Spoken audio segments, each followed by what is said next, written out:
Mirëmëngjes të dashur miq. Gëzuar nga më të gëzuar vitin e ri 2026 që posa hyri. Mbrëmja e djeshme më ktheu për pak minuta 28 vite prapa në kohë. Në 31 dhjetorin e vitit 1997. Atë natë të fundit të atij viti, isha i vetëm në shtëpi në Selanik me Jorgon.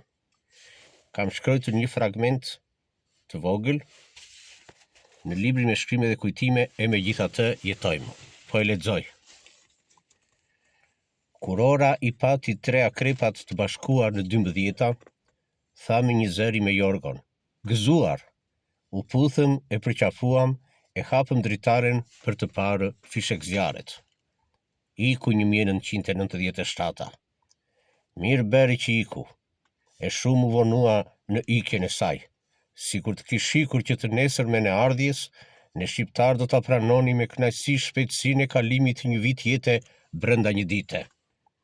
Sepse Shqipëria, nëse s'do kishte ngjarjet e një viti në historinë e saj, nuk do përdhunoj e rizikoj në ekzistencën e saj nga pushtetarët e sëmurë e të sëmurët për pushtet. Sepse, nëse s'do regjistroj një lindje në zyrën e gjendjes civile, nuk do regjistroj një vrasje në lulen e rinisë. Sikur kjo 1997 të ishe një ëndër e keqe, qoftë dhe më e llahtarshmja ëndër e shqiptarëve, dhe në çastin e zgjimit të bëni përqafimin e mas fidus ndaj çdo ligësie të vetvetes. Iku 1997, pas ka qenë e vërtetë ardhja dhe ikja e saj. Ulni kokën, ju të 1997 të këqijave, kështu të quaj në vendin tonë ata të 1001 të këqijave.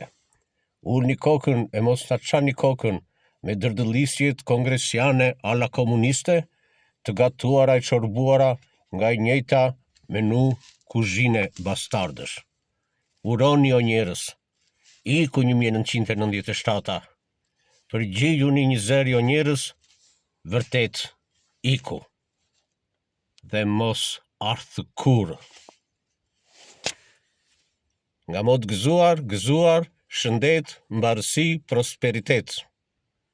Gjithë të mirat ju uroj. Faleminderit.